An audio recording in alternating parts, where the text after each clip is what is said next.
इंतहाई मुख्तसर टाइम जिला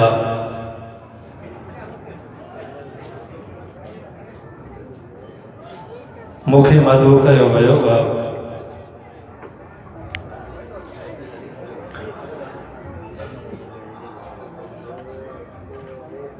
अल्लाह रब्बुल आलमीन का दुआ है अल्लाह तबारक व तआला हक़ी सच बयान करने की तौफीक अता फरमाए।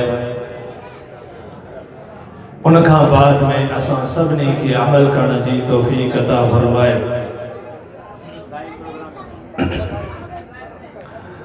अजीज दोस्तों,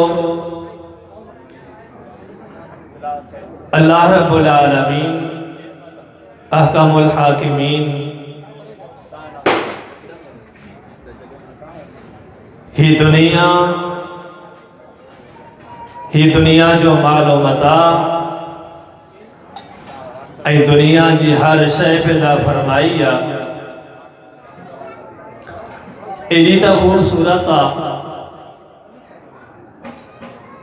एक मुख्तसर टाइम जे लाइ इंसान जे इम्तिहान जे लाइ जो नबी अलैहिस्सलातु वस्सलाम इरशाद फरमाइन था, अद्दुनिया हुल्वतुन खादिरा, दुनिया इंतहाई मिठी शय आहे, इंतहाई सरसब्ज़ शादाब आहे। जेकॾहिं ॾिसण वारो इन दुनिया के ॾिसे त दुनिया जे अंदर मगन थी वञे, पर याद रखंदा हलजो ही दुनिया असां जे लाइ अल्लाह रब्बुल आलमीन इम्तिहान जो घर बनायो आहे। अल्लाह रब्बुल आलमीन इरशाद फरमायो, अल्लज़ी ख़लक़ल मौत वल हयात लियब्लुवकुम अय्युकुम अहसनु अमला। अल्लाह रब्बुल आलमीन जी ज़ात उहा ज़ात आहे जंहिं मौत ऐं ज़िंदगी पैदा फरमाई आहे, ही दुनिया पैदा फरमाई आहे इन जे लाइ त तव्हां जे आमाल खे ॾिसे ऐं तव्हां मज़ा उहो इंसान कहिड़ो आहे उनखे आज़माए जेको बहितरीन अमल करण वारो आहे। दुनिया जे हवाले सां दुनिया जी केतिरी हक़ीक़त आहे, दुनिया जी केड़ी हैसियत आहे, इस्लाम जे अंदर तव्हां जे साम्हूं पेश करे रहियो हां। सहीह बुखारी किताबुर रिक़ाक़ सैयदना सहल बिन साद रज़ी अल्लाह तआला अन्हु इरशाद फरमाइन था, फरमायो मूं नबी अलैहिस्सलातु वस्सलाम के इरशाद फरमाई दे ॿुधो, प्यारे पैगंबर अलैहिस्सलातु वस्सलाम इरशाद फरमायो, मौज़िउ सौतिन फिल जन्नह खैरुम मिनद दुनिया व मा फीहा। और दुनिया जा इंसानों, दुनिया में मगन थियण वारा, दुनिया जे माल के तलाश करण वारा, दुनिया जे अंदर पंहिंजी सॼी क़ुव्वत ऐं पंहिंजी सॼी तवानाई ख़त्म करण वारा, याद रखजां नबी अलैहिस्सलातु वस्सलाम इरशाद फरमायो, दुनिया एतरी हक़ीर शय आहे जो जन्नत जे अंदर जेकॾहिं लकुण रखण जेतरी जगह मिली वञे, उहा दुनिया जे हर शय खां बहितर आहे। दुनिया व मा फीहा, दुनिया में जो कुछ आहे, मालो मता गॾु कयो, सोन गॾु कयो, चांदियूं गॾु कयो, वॾा वॾा खज़ाना गॾु कयो, इन खां अलावा दुनिया जो हर दुनिया जी नेमत गॾु कयो, पर जन्नत जे अंदर हिकिड़े लकुड़ जेतरी जगह जो मुकाबलो नथी करे सघे। अॻियां अल्फाज़ नबी अलैहिस्सलातु वस्सलाम फरमायो, वला गदवतुन फी सबीलिल्लाहि औ रौहतुन खैरुन मिनद दुनिया व मा फीहा। अल्लाह जे रस्ते में सुबुह जो हिकिड़ो, सुबुह जी घड़ी जो हिकिड़ो कलील टाइम, इंतिहाई थोरो टाइम, या शाम जो थोरो टाइम अल्लाह जे रस्ते में गुज़ार दुनिया जे हर शय खां बहितर। दुनिया जी हैसियत ही कान्हे जंहिंजे अंदर असां लगी चुका हूँ, रब जी इबादत के विसारे चुका हूँ। हालांकि असांजी हिना पैदाइश जो मकसद रब ताला इरशाद फरमायो वमा खलक़ुल जिन्ना वल इंसा इल्ला लियअबुदून। दुनिया जा इंसानो तव्हांखे तव्हांजे रब पंहिंजी इबादत जे लाइ पैदा कयो हुआ। रब ताला इरशाद फरमायो अफ़हसिबतुम अन्नमा खलक़नाकुम अबदन व अन्नकुम इलैना ला तुरजऊन। और दुनिया जा इंसान याद रखजा तोखे असां रायगान ऐं फुज़ूल पैदा कोन कयो हुआ। तुझी पैदाइश जो मकसद आहे रब ताला जी इबादत कर, दुनिया के अंदर जिंदगी बसर कर खालिस रब जे लाइ। दुनिया छा है? दुनिया जी कहिड़ी हकीकत आहे? इन्नमा हादिल हयातु दुनिया लइबु व लहब। रब ताला इरशाद फरमायो दुनिया कलील टाइम जे लाइ, कलील अरसे जे लाइ हिकु रांदि वांगुरु ऐं दुनिया के अल्लाह तबारक व तआला हिकु यसीर शइ सां असांजे साम्हूं बयानु कयो आहे त दुनिया कुझु बि कोन्हे का जंहिंखे तव्हां हर शइ सम्झी आहे। दुनिया जी कहिड़ी हैसियत आहे? दुनिया जो माल कमाइण वारा, रब जी इबादत छॾण वारा। हालांकि अल्लाह ताला फरमाए ईमान वारो तव्हांखे तव्हांजी दुनिया, तव्हांजो माल, तव्हांजी औलाद अल्लाह जे ज़िक्र खां गाफ़िल न करे। इंसान गाफ़िल इन जी हकीकत छा आहे? सहीह बुखारी किताबुर रिकाक में सैयदना अबू ज़र ग़िफ़ारी रज़ी अल्लाह ताला अन्हु इरशाद फरमाइनि था मूं नबी अलैहिस्सलातु वस्सलाम सां चंद कदम अॻिते हलंदो रहियुसि। अल्लाह जे प्यारे हबीब अलैहिस्सलातु वस्सलाम इरशाद फरमायो अबू ज़र इन्नल मुक्सिरीना हुमुल मुक़िल्लूना यौमल क़ियामा। ओ अबू ज़र याद रखजा, दुनिया में ऐलान करे छॾिजा, दुनिया में घणो माल कमाइण वारा ऐं सॼी मेहनत ऐं सॼी तगोदो कोशिश दुनिया में लगाइण वारा उन्हनि खे पैगाम पहुचाए छॾिजां त दुनिया में घणो माल कमाइण वारा आख़िरत में इंतिहाई घटि अंदाज़ में नेकियूं कमाइण वारा हूंदा, इज़तूं घटि अंदाज़ में माणण वारा हूंदा। जेकॾहिं इज़तूं आख़िरत जो माणींदा उहे ग़रीब इंसान जेके रब ताला जी इबादत में पंहिंजी हर मेहनत ऐं पंहिंजी हर कुवत ख़त्म कंदा, पंहिंजे रब खे यादि कंदा रहंदा। इन्नल मुक्सिरीना हुमुल मुक़िल्लूना यौमल क़ियामा। नबी अलैहिस्सलातु वस्सलाम फरमायो इहे उहे इंसान जेके सॼी मेहनत दुनिया जे लाइ कनि था, आख़िरत जे लाइ न। इल्ला मन आताहुल्लाहु ख़ैरन, सिवाय उन इंसान जे जंहिंखे रब ताला माल ॾिनो आहे पोइ फनफ़ह फीही यमीनहु व शिमालहु व बैन यदैहि व वराअहु व अमिल फीही ख़ैरा।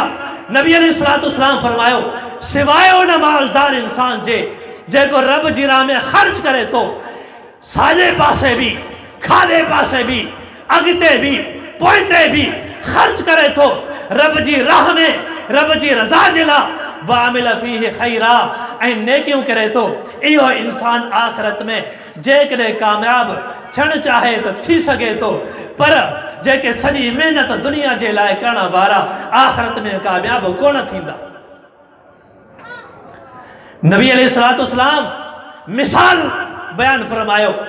सुनन इब्न माजा किताबु ज़ुहद नबी अलैहिस्सलातु वस्सलाम ने इरशाद फरमायो हिन दुनिया जो मिसाल, हिन दुनिया जो मिसाल ईअं आहे जियां इल्ला मिस्ल मा यजअलु अहदुकुम इस्बाहु फिल जम्मे फलयंजुर बिमा यरजि।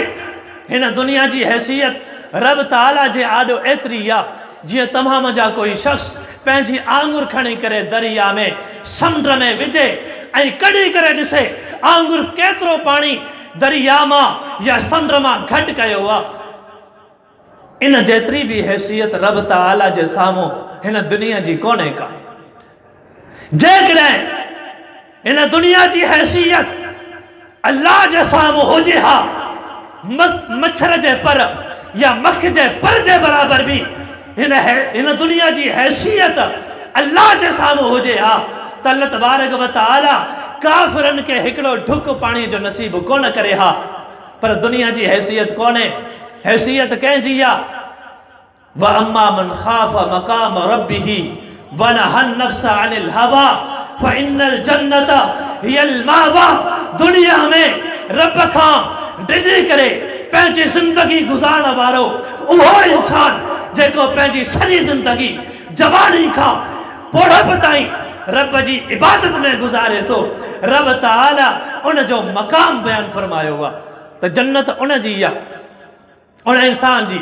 क़द अफ़लह मन ज़क्का मन तज़क्का क़द अफ़लह मन ज़क्काहा वक़द ख़ाब मन दस्साहा। इंसान कामयाब उहो आहे जेको हिन दुनिया में रही करे साफ़ शफ़ाफ़ ज़िंदगी गुज़ारे थो। क़द अफ़लह मन तज़क्का व ज़करा अस्म रब्बिही फ़सल्ला, रब खे यादि करे थो, उहो इंसान कामयाब आहे। हीअ दुनिया कुझु न आहे।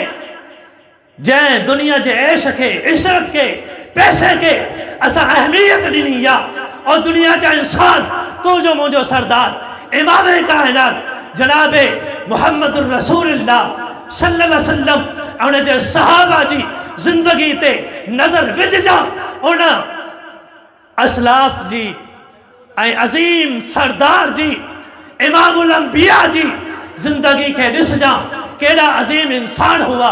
पर दुनिया जी ज़िंदगी केॾी उन्हनि जी हिकु सादगी वारी ज़िंदगी आहे। महलात के पसंद करण वारा, दुनिया के पसंद करण वारा, सॼी मेहनत दुनिया जे लाइ लॻाइण वारा ऐं पंहिंजो पाण खे महबूब करीम अलैहिस्सलातु वस्सलाम जा उम्मती सॾाइण वारा हिन हदीस मां अंदाज़ो लॻाईंदो हले जा। सैयदना अबू हुरैरा रज़ी अल्लाह ताला अन्हु इरशाद फरमाइनि था, सहीह बुखारी किताबुर रिकाक में वाक़ियो मौजूद आहे। फरमाइनि था, हिकु ॾींहुं मूंखे बुख लॻी, रस्ते ते वेठो हाँ, अबू बकर अचनि था रज़ी अल्लाह ताला अन्हु, मां आयत जे बारे में सवाल कयां थो। अबू बकर रज़ी अल्लाह ताला अन्हु मूंखे ॿुधाइजो, अल्लाह रब्बुल आलमीन जो इरशाद आहे, वयुसिरूना अला अनफुसिहिम वलौ कान बिहिम खसासा। इन आयत जो मतलब छा आहे, शान नुज़ूल छा आहे? हज़रत अबू बकर सिद्दीक़ रज़ी अल्लाह ताला अन्हु असल मक़सद कौन समझो आहे। हज़रत उमर अचनि था, असल मक़सद कौन समझो आहे। एतिरे में इमाम काइनात जनाबे मुहम्मदुर रसूलुल्लाह सल्लल्लाहु अलैहि वसल्लम अचनि था ऐं उथी बीहां थो। अल्लाह जा प्यारा हबीब अलैहिस्सलातु वस्सलाम मूंखे हिन आयत जो मफ़हूम ॿुधाइजो, वयुसिरूना अला अनफुसिहिम वलौ कान बिहिम खसासा। अल्लाह जा प्यारा हबीब अलैहिस्सलातु वस्सलाम हिकमत सां पुर नूर ऐं हिकमत सां भरियल सीने वारा नबी अलैहिस्सलातु वस्सलाम आयत ॿुधी करे मुस्कुरायो, फरमायो अबू हुरैरा बुख लगी आहे।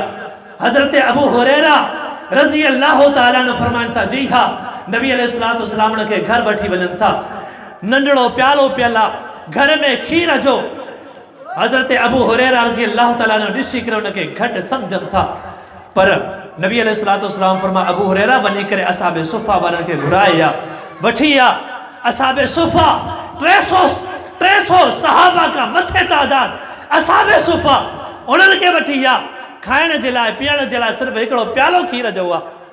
अबू हुरैरा खे जेतिरी बुख लॻली, फरमाइनि था, मूंखे त इंतिहाई ईअं सम्झो त मायूसी वठी वई त प्यालो नंढड़ो आहे ऐं हेॾी तादाद माण्हुनि जो तादाद वॾो आहे, बुख बि लॻल आहे। अचनि था असाबे सुफ़ा, नबी अलैहिस्सलातु वस्सलाम फरमाइनि था, अबू हुरैरा सभिनी खे प्यारे आहे, सभिनीनि खे प्यारनि था, सभई पेट भरे पियनि था खीर खे। अबू हुरैरा रज़ी अल्लाह ताला अन्हु आख़िर में बचनि था। नबी अलैहिस्सलातु वस्सलाम फरमाया, अबू हुरैरा पी, अञा पी, अञा पी। अबू हुरैरा रज़ी अल्लाह ताला अन्हु फरमाइनि था, एतिरो पीतो जो मूंखे लॻो थिए त मुंहिंजे नहनि मां किथे खीर न ज़ाहिर थी पवे। एॾो मां बयानु इहो करे रहियो आहियां, उहे सहाबा, उहे नबी अलैहिस्सलातु वस्सलाम जी ज़ात जेके हिन पूरी दुनिया जा पूरी मखलूक़ात में अज़ीम इंसान हुआ, हुननि जी ज़िंदगी केॾी इंतिहाई सादा, असांजी ज़िंदगी एॾी स्टैंडर्ड वारी छो हुआ ऐं असां दुनिया खे अहमियत छाजे करे ॾिनी आहे? दुनिया में अची करे रब खे छो विसारियो आहे?